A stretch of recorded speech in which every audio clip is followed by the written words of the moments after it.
A big shock for some investors overnight when they found some of the biggest names in the US, such as Apple, Amazon and Google, all of a sudden had their prices slashed.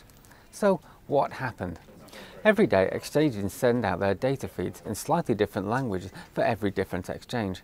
A data vendor would typically take all of these different languages and put it together, scrub it and make it into something a little bit more palatable to the outside world.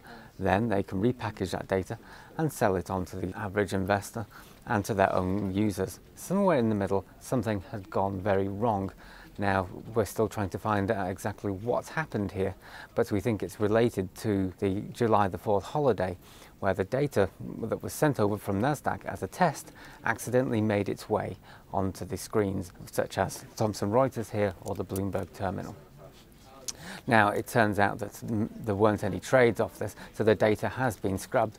But for some investors, waking up to find that Amazon was maybe down 90% from its normal price was a bit of a shock.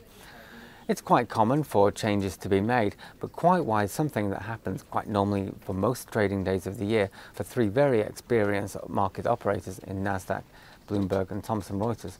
And why it should change this time around, nobody is quite sure. Things were a lot quieter than normal.